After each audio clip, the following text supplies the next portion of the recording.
Good morning and welcome to A Cuppa with Anna, the podcast where I interview all walks of life about life, particularly in the areas of creativity, well-being and simple living. And today I'm really excited to be joined by Jasmine Sleigh. Jasmine is the founder of Change Your Space, and we're going to be talking a little bit today about how we can feel happier in our homes, which is a really exciting subject because anyone who knows me knows that I'm very homely and love being cozy at home. And we'll be also talking a little bit about some of Jasmine's favourite things, and she'll have some recommendations for you later. Morning, Jasmine. Morning, Anna. You all right? Yeah, good. We were just saying just now how we've somehow managed to wear matching colours today. We're bringing some sunshine with our yellows Yeah, today. we definitely need sunshine today. It's it's a little gloomy out there, isn't it? And big mugs of tea. Yeah. Cheers. Cheers to you, yeah. So you're in Devon as well, aren't you? You're not far from me. Yeah, I'm down in East Devon, Exmouth near the sea, so I'm very lucky to be Nice. by the Have you sea. got out and about this week? Yeah, so lots of work at the moment, actually, but we are lucky to be able to punctuate it all with walks by the beach. So I am so full. I never take that for granted, knowing full well that we've got that open space to enjoy.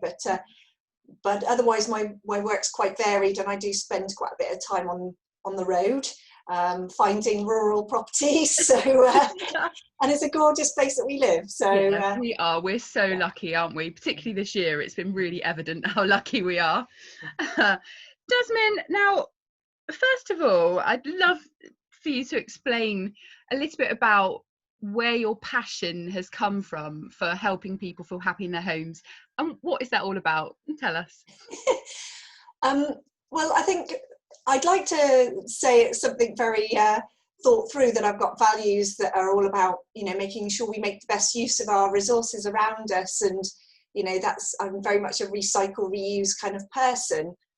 I know, so much like yourself, Anna, I think having a home that feel happy in means an awful lot. It's your sanctuary, it's the place you go to recuperate, to reinvigorate yourself. So those things are true. But I am always reminded by my mother that I used to move rooms around when I was 9 years old. So I had my own bedroom, and I would quite frequently, not like every day or anything, but sort of every few months, rearrange my room to suit my changing interests or things that I was doing. Where I got it wrong is I would now and again do my mum's room without her permission, and I've realised subsequently people don't enjoy that, and obviously that's something I very much actively avoid in my current profession. But so yeah, I suppose it's always been something that's been close to my heart, that kind of adapting your home to meet your current needs, and that importance of feeling grounded at home is something I think I've always had, and I've been fortunate enough to shape a career and a service that I deliver that allows me to play that out for various different people in various different circumstances. Well, and like you say, your home is your sanctuary, and it is, often, I love going out and adventure and traveling and stuff, but I always know I can come back to my cup of tea in my, I live in an attic, so it's a very small little home. But it's so important. And I know for me personally, if there's clutter around or it's not tidy, I can't properly relax my head. Well, my room often reflects my head. Do you find that a lot with some of the people you work with? Yes, and I think some people think that this makes me a minimalist, but I'm not a minimalist. Although my home things are quite I haven't got lots of things around, if you know what I mean. I quite like the floor space, but that's my choice. I'm sure it's fine to say my father has got an awful lot of ornaments and pictures, but his house is really, so it's visually quite spectacular to see. But that's him, and they're all of those things are things that make him happy. So he enjoys having that stimulation and things around. And so everyone's different with what works for them, what doesn't work for them. I never prejudge. I sometimes find pre-lockdown, people felt that because I was a professional declutterer, that if they were going to invite me round for a cup of coffee as a friend, that they would have to have a little bit of a tidy up first. And that it really doesn't bother me. If people are happy in their home and they're comfortable, that's what the goal is. And because my work does involve working with people at all ends of the spectrum, so you can have people who have very little extra in their home, but there's things are not quite right for them for a variety of reasons. They don't feel the home's theirs.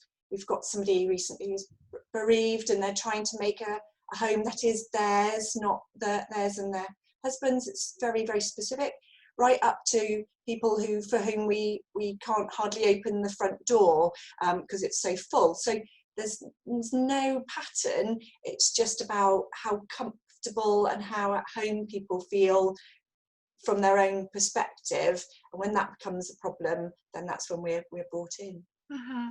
So obviously this year people have been spending a lot of time at home.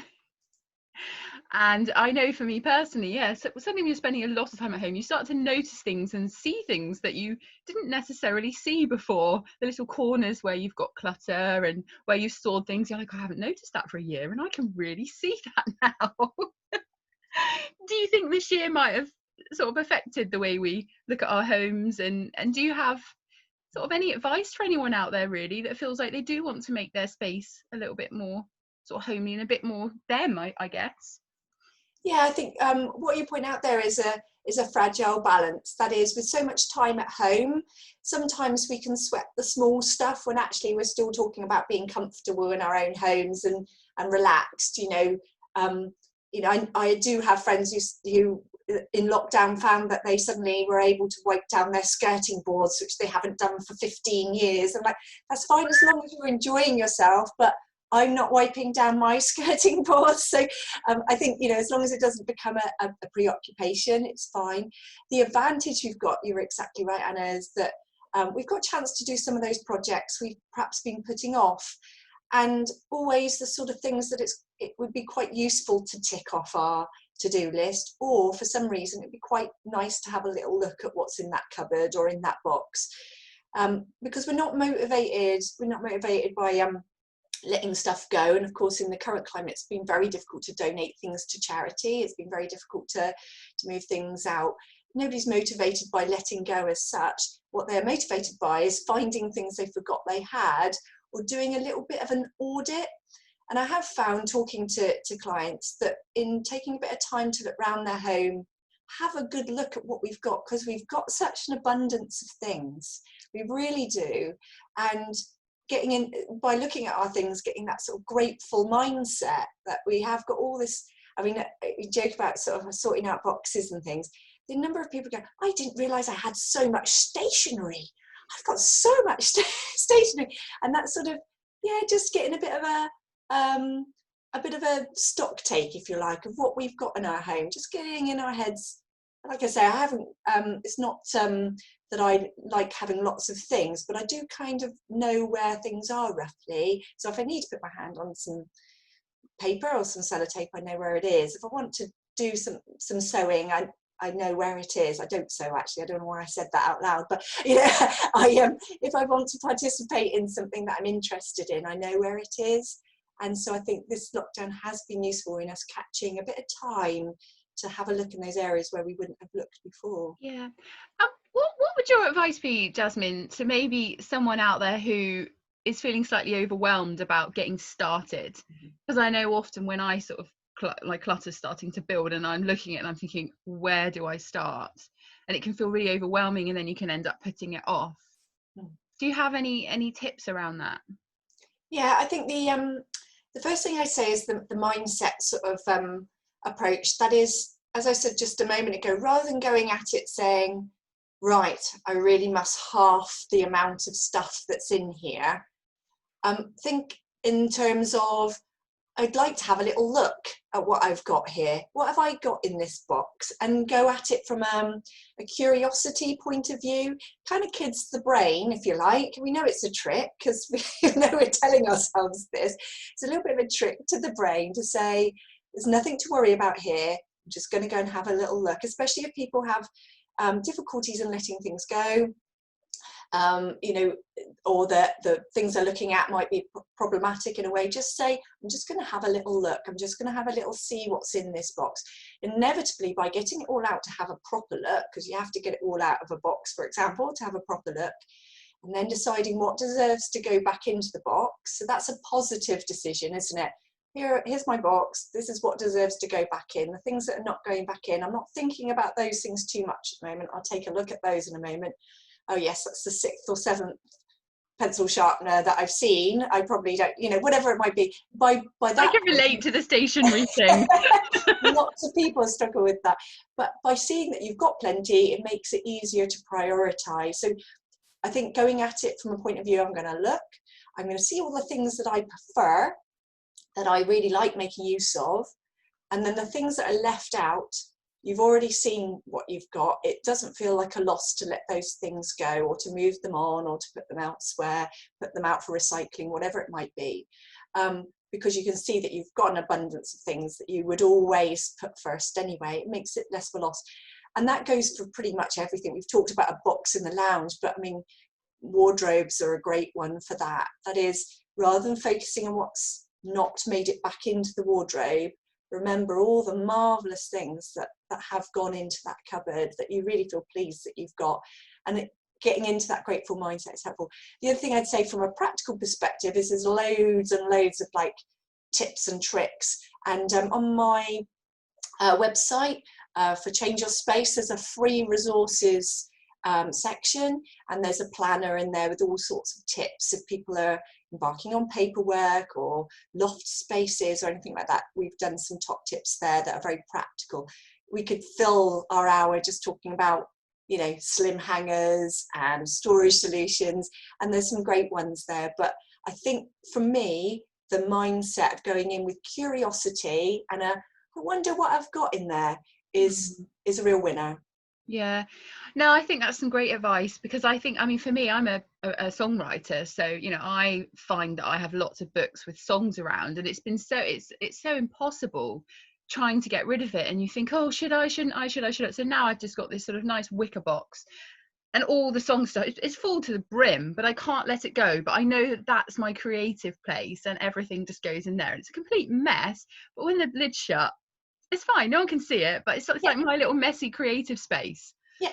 And another thing I found personally, I'm sure some of your clients and people that are listening can relate to this, is I'll often do one clear out, get rid of some stuff, come back 6 months later, and then I can let more go. But I find that it's quite a gradual thing. Do you find that? Yes, exactly right, Anna. It's what I call a first sift and a second sift. That's the terminology my clients will go, oh yes, yeah, that's what she talks about. Key peas as well. Is that a key pea or not a key pea? But first sift is where it's more light touch. We're not making agonizing decisions. That light first sift, where things that are kind of have had their time, they've really served their purpose, they're ready for the materials to go out for recycling. They're things that have done their time and need to go out. That's the first sift. And then you're exactly right. Two things you say that are really important. Firstly, that when you go back to an area, you've already trained your brain in that it's not too bad to do. So you're ready to go deeper, if you like. You're ready to do a little bit more. But also that sorting out is not a one-off. It just really isn't a one-off. It's something that is a constant part of our stewardship of our belongings. It's I always find it amazing that people think, well, we're doing this once a decade sort. Where I come in, once a decade sort, and that'll be us for another 10 years. It has to happen regularly because our needs change. The more you hold on to resources we did a garage recently, and the more you hold on to things for 6 or 7 years, they deteriorate, and things that would have been good to donate to charity or give to a sister or re-gift or get into play and use, actually we've held on to them too long, so now they don't have that use. So it's good to get things out there in a churn that makes you feel positive, but you're right, it's something that has to be just part of our regular, not day to day, but our regular sort of stewardship of what we have. And I think this time, I always find this time of year, come October, November, that's it. I can just feel myself thinking, it's clear out time, and it feels like that's it. It isn't it? So the leaves are falling off the trees, and so it's like to get rid of some stuff. I did my underwear drawer the other day, and honestly, I managed to get rid of a lot. I was very impressed. You can hang on to pants, it's not good.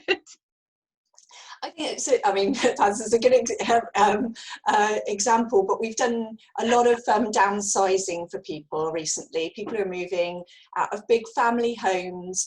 And like I say, the first thing that I would say, is that it's the working with somebody like myself. Obviously, I can say this now, is quite a nice thing, because we respect the fact that it's a big chapter change for people, and getting stuff out of a cupboard is an emotional process. I'm not being too touchy-feely about it, but it's not just a case of that skirt staying, that's not, those pants stay, those pants. There is a connection to our belongings, there absolutely is, and we're all on a variety of spectrums of how, when I work with people who hoard, obviously everything in their home, they've got such a tight emotional attachment, right up to people who are military families who've been used to clearing out every 6 months, and a bit too light touch, and we're encouraging people to have attachments. So we know it's an emotional journey for people to have, but also it's so therapeutic, like you say, for different times of the year. It's got a different sort of connotations for people, but lots of people you're bringing things in for like Christmas. They feel like they want to have space for those things to happen. Definitely worth doing, because people have always in the homes that I work in bought gifts for people and forgotten where they put them. Or maybe have not realised, I got that last year for so and so. Finding those gifts and making sure they're going to be given. But clear out in the autumn's a really good one. I know it's New Year and spring, where people just, wherever they feel like I said, my 9-year-old self, preparing for a different bit of the year, preparing for a different purpose for your home for that period. I'm feeling more excited about the process already. You get such a sense of achievement though, don't you? You really do feel satisfied with yourself. So anyone out there listening who needs that bit of encouragement to just get cracking on one thing, just one drawer, one box, just one place.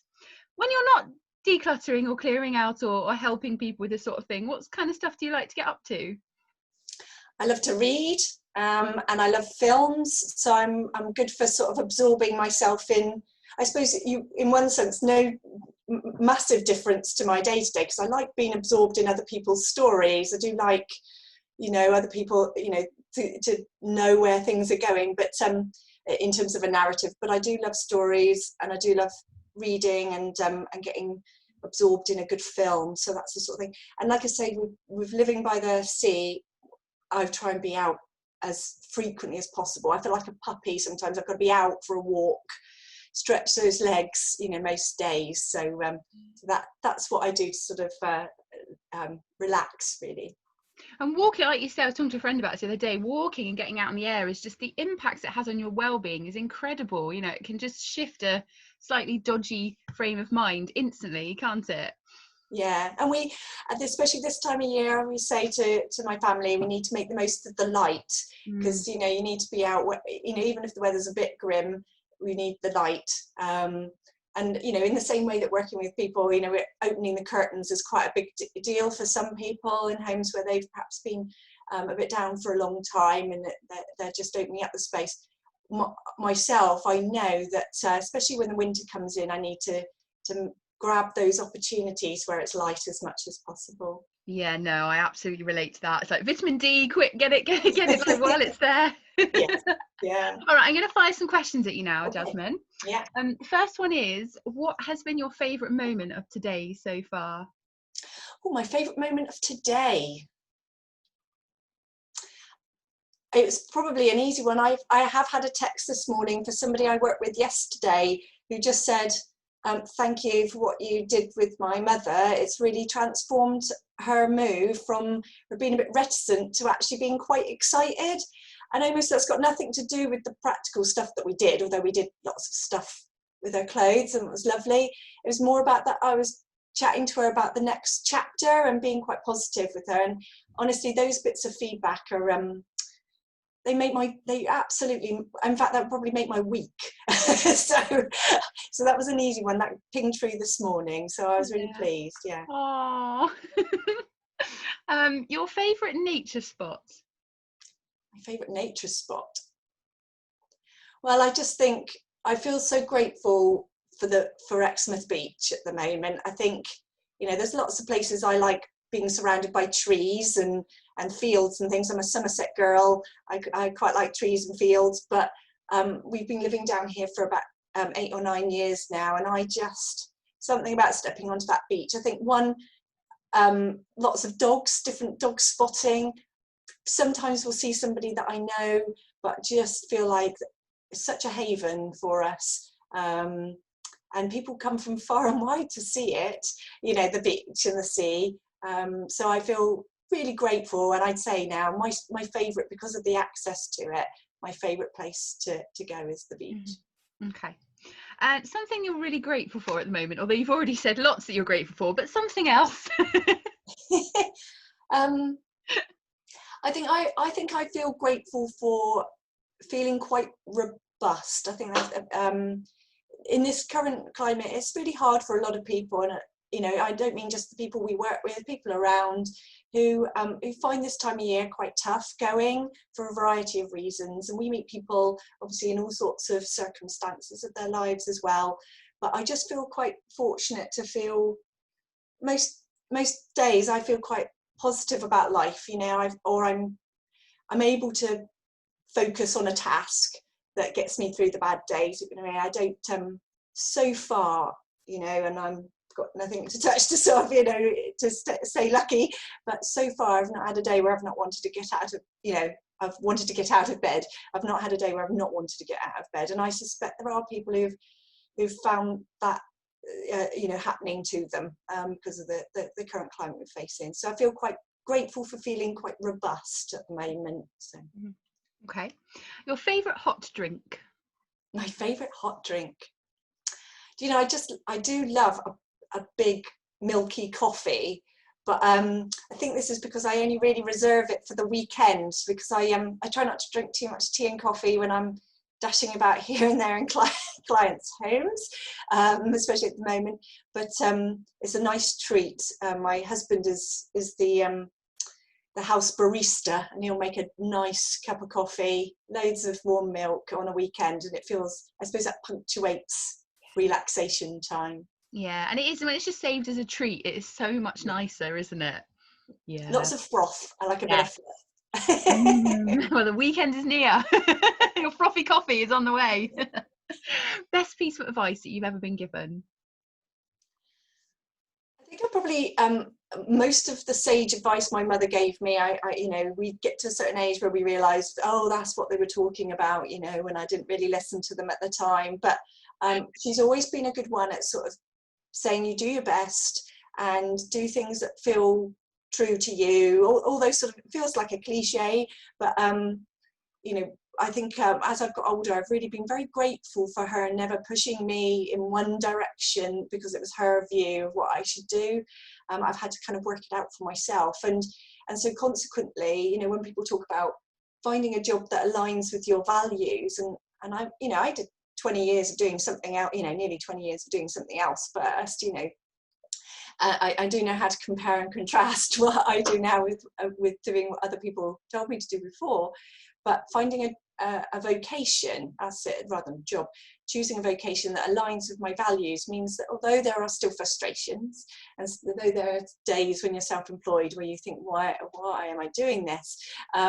But generally speaking, I'm doing something that I feel quite keen on. So it doesn't really feel like a job. It feels more like you know, a cause that I'm aligned to, really. So yeah, I think that piece of advice of just doing what it was aligned with me, uniquely me, and taking pride in it was is something that I'm really grateful for. Do you remember when you took that first step to make this your career, and do you remember sort of how you felt and how long it took to get moving? Yeah, I mean, I was pretty tenacious about it, because once I made the decision that I wasn't going to go back to an office job, I was pretty keen to do everything that it took to get there. So what was it, 8 or 9 years ago now? So I think 2013 is when I really kick-started Change Your Space, and said, right, I'm going out on my own, I'm going to help people sort out their homes. With no, I mean, especially in Devon, nobody even knew that was a kind of a job.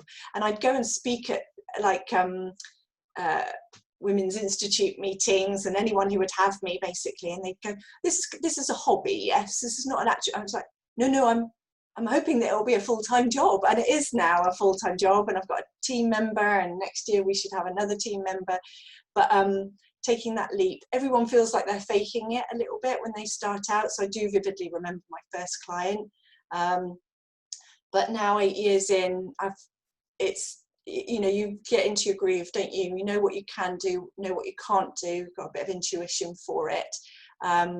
So yeah, I do remember taking the leap. I've never regretted it.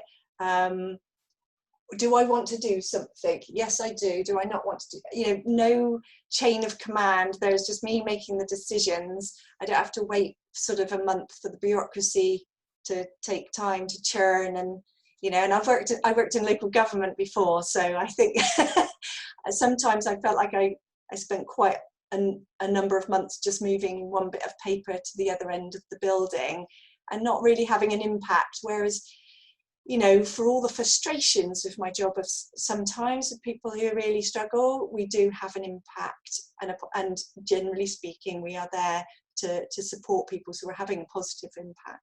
Mm-hmm. That's really good. Well, one thing I picked up on there on what you said was about how people were saying about your job being a hobby. And I've had that before, where I'm sort of like, oh, I've done, you know, with a lot of projects I've worked on, and literally I remember having a conversation with someone once saying, oh, is that volunteering? I'm like, no, I get paid for that. And I think people just don't believe that I get paid for some of the work I do, and it's sort of like having to justify it to people. Yes. But especially, I think when you're carving a new way as well, it always feels that way. But you're educating people as you go along. And in Devon, you know, when I started out, there were about 100 professional organisers across the whole country. There's a professional body and everything, and you know, there's an actual professional body for decluttering people's homes, and now there's nearly 400 professional organisers in that professional body. I started out as the only person in the Southwest, and now there's 3 or 4 of us. Now the Southwest is a big area, we all share work out, it's not a problem. But you know, in another 8 years, there might be 8, 9, 10, 11 people, and my business will change again to respond to that. But yeah, so when you're starting out somewhere new, it's quite nice because you're carving your own way, but you do have to. I do remember going to the Exmouth Chamber of Commerce quite recently, and they're lovely, lovely people. I'm a member of the chamber, but I could tell on some people's faces that they were surprised to see me 4 years down the line, buoyantly in business, because I think they thought, I'm not sure if this is going to work. You're like, hey, here I am. But again, because I just think that there was no handle on how that will work. But I saw that as I am going to make it work because it's what I enjoy. I'm going to make it. And the same as yourself. It's like there's no blueprint for it, but I'm going to make it work. Like you say, we're just kind of carving the path as you go, and passion takes you a long way, you know, and you really believe in something. That's what it is, isn't it? You can't stop the passion. It's like I can't control this passion, so it makes it a lot better, doesn't it? Oh, good for you, Jasmine. Thank you. Okay, let's move on to another question. So, a standout person from your life?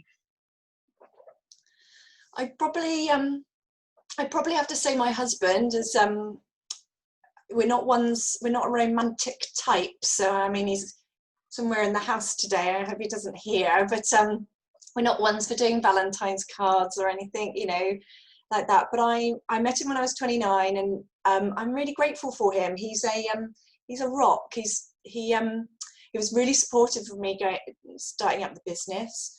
He himself was in a quite high profile job, and during the course of the last few years we could see it wasn't for him, and he wanted to make a change, and we were supportive of each other for him to make the change. I thought it was pretty brave, because some people just plow on miserably doing something they don't really want to be doing. And we found, you know, he did the MBA recently and at Exeter University, and all the hard work that involved, and changed tack in what he wanted to do. And I think that's really brave. And the other thing I'm really grateful for him is that because he's so level-headed, and he's a good person to talk to about difficult clients and that I might have, or difficult situations, not difficult clients. Sometimes difficult clients, but difficult circumstances that people are in. He's a good level-headed person to speak to about that. But we split looking after our son quite equally, so he does an awful lot of things around the house and with the childcare that I know when I speak to other people who are trying to run their own business, they're trying to do that and full-time parenting as well. It shows a lot of respect to me, I think, when he'll just take my son off to bed for a bedtime story when I'm in the middle of still working, and also helps me to know when to stop working. I think that's quite a nice way to be. So I'm really grateful for him, and he's my rock, really. Mm-hmm. Okay. All right, next question. A favourite movie and why? It's quite a difficult one because there's so many films that I do love. But there was one that because I suppose, like most people, I started sorting out my DVDs recently and working out what could go to charity and what could stay, what I would like to get on Blu-ray if I wanted to watch them time and time again. And there's one film that just stays in my collection, has been in my collection for over 10 years, and that's the film called The Contender. I'm trying to remember who it's got in it. I want to say Joan Allen, is that her name? Anyway, it's got Jeff Bridges, who plays the American president of the time, fictional, and it's about the possibility of a woman becoming a vice president, which obviously at the moment sounds really topical, but this was a good 10 years ago, this film, and it was about the sort of resistance to a woman being in that role. Gary Oldman's in it as well, and he's an excellent actor, so stellar performances, subtly done. And it's just about nothing too dramatic, but just about the struggles of change within politics. And I'm quite interested, obviously, in gender politics and representation of women. And I found that really quite intriguing. And to watch it again now is just, it's a real eye-opener, because we'd like to think the dialogue's changed a lot in 10 years. And actually some things that have, and some things that we're still saying, and we need to change the record a little bit. Mm-hmm. Okay, yeah, sounds like a good recommendation at the moment. All right, favourite book and why? Again, I'm very lucky to be part of a buoyant book club here in Exmouth. I've been part of a book club for 2 years, and honestly, if people are looking for something to do over lockdown, I really recommend it, having a little book club with your friends.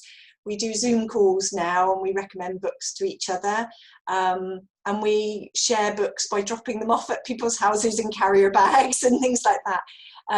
We did have it as part of the library before, and you can join a book club with the library, and that's really a good way to get new books into your life. And we were challenging each other because we all had very different interests. Some were into sort of real gory, detective, murdery books. And I've never been part of a book group before, and I always get stuck reading the same kind of books. And I think I need to be part of a book group. I think that's the key, isn't it? It's a brilliant thing to do, and some would only read books that had the word bridesmaid in the title. They'd be the first to say that. So we really, some of the books have been unanimous ones that we started and couldn't really finish, but we have been exposed to different types of books.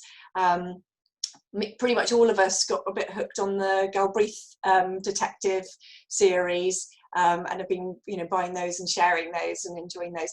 But a friend of mine, we were at the RNLI bookstore well before lockdown, and she recommended Eleanor Oliphant is absolutely fine, or something like it's called. Eleanor Oliphant is Completely Fine. That's the book. And I really loved it. It was one of those books, I then picked it up at the start of the first lockdown, and I literally didn't put it down for 3 days. I had to read it. It was so intriguing, and it was a first-person story about a lass who has had a trauma in her life, and it's about how she's getting over it by reconnecting with people around her in an everyday work situation. And I find that quite intriguing. So I quite like books where nothing massive happens, but it's about the journey you go on with a person. So yeah, I'd recommend that one, especially since I picked it up for £1. Nice. So it's going to get a second read. Yeah, it's right up your street. All right, I'm going to give you a scenario now. So you begin to feel quite anxious and not in a particularly good headspace. What's the first thing that you do for yourself? What are you like in those circumstances? That's a very, very good question. I mean, my instinct is to say that I would find myself a start and finish task so that I could get myself sort of focused, and get a bit of joy in finishing something. So I'd find something that I needed to do. I'm strangely, I suppose, that no surprise that housework can be quite therapeutic for me. I feel like I'm achieving something, ticking something off, and it doesn't take an awful lot of brain power in my mind. I know what the task is. So I think I would find something task and finish to do, that would kind of give me a bit of distance from feeling overwhelmed. Because usually, especially in my time of life, quite a lot of not feeling in a good headspace, a good chunk of it can be physiological. And I just need time to sort of rehydrate, have something to eat, just get a bit of distance between that feeling and being maybe an hour down the line for me to process and then think about next steps of what I would like to do. Yeah. So that's what comes to mind. It's not very exciting, I'm afraid. I would do housework. This is the thing I've actually been turning to recently. Isn't it amazing it's how big we can make things in our head, though? It's something huge. And I think, I often will listen to music or do various things, but it's funny you've been saying that, because just recently I have been going for the tasks more, and it's really helpful, isn't it? Like you say, get away from it and then come back once you've done a bit of processing. So I think, and you are still using your brain, your emotional brain is still going, but if you're on a task, it's a cognitive thing, isn't it? You're focusing on an immediate task that's keeping you ticking over. The rest of your brain is doing some processing. So when you come back to the feeling overwhelmed or whatever it might be, that feeling not quite right, you're in a different mindset for it. Plus you've sorted out something. Exactly, so and you've done a task. You've got a little bit of a ping of dopamine there, so you're feeling purposeful. So you already lifted your mood a little bit. Yeah, that's what I would turn to. Yeah. I like that. All right, and lastly, do you have a nice challenge that our listeners can do? I was thinking about this because I did a workshop 2 or 3 years ago, and I had to think of things that were interactive for people to do. And obviously I'm the belongings lady, so people expect me to sort of have all sorts of tips and tricks. But I think sometimes it's really useful for us to sit and think about, have you got something in your home that you don't really want in your home? Think of something that you would rather wasn't in your home, and why it is still where it is, for a start, and then what you would like to do with it. Because for a lot of people that's tricky. Sometimes people will tell me there's something they don't want in their home, and it's at the end of their bed, or it's on display in their lounge, pride of place. Now obviously if you've got control over your own environment, then obviously you can have a direct say over whether you're keeping all your household bills in a shoebox at the bottom of your bed. You could probably move them to another space, but maybe you share the house, and the thing that's in the windowsill that you despise is a gift from your mother-in-law, or there's different connotations. So as I say these things out loud, I know it's not as simple as that, and it can't be a person, it has to be a thing. But of course, in saying the thing, it yields all sorts of other dynamics that people are thinking about. But I think it's just worth thinking of something you don't want in your home. Has it got pride of place? Does it need to have pride of place? What could happen to that thing? Could it be archived somewhere else that's less in your headspace, in your physical space? And then also to think of something that's really important to you, a belonging that's really special, and interesting to you as a person. I spend a lot of my time working with ladies, especially in home working spaces, where there's just no trace of them at all. Things that really, I know you say spark joy in a Maria Kondo kind of way, but things that really make you smile. And where is that in your home? And too often people say, I've got this amazing there was a lady, amazing shell collection that really makes me happy when I look at it. Where is it? It's in the box at the bottom right under her bed. It's like, well, let's find somewhere we can display those, get it out, see it, enjoy it. And I suppose if that's anything from my ethos, it's we've got some lovely stuff. Let's use it, let's enjoy it if we're going to have it. There are plenty of things that need to be put away under the bed, but to try and think about having things out that really make us feel interested and engaged. So to have a think about bringing something out that's perhaps been archived that you would like to see. Mm-hmm. Oh, that's some great advice. Oh, I love the way you talk about this sort of thing. You really kind of make it sound quite magical, actually. Oh, Jasmine, it's been so nice to chat to you today. Is there sort of anything that you feel that you haven't said that you would like to say or share? No, I don't think so. I mean, hopefully, if anyone's feeling at all worried about, their homes and feeling overwhelmed, they know through your wonderful podcast that they can contact me. I'm not, trying to go in and have a say over people's homes like super nanny. I do appreciate that everyone's circumstances are unique, and hopefully you've got a bit of an idea that we're very, very lucky, but there are some areas of our homes that would be nice to get them working better for us, and we deserve it, and we absolutely deserve it. And remind us again where we can find you online. Yeah, so my business is called Change Your Space. There's not even a mention of clutter in that title. I don't like the word. So Change Your Space. And if people Google Change Your Space, they'll find my website and the free resources.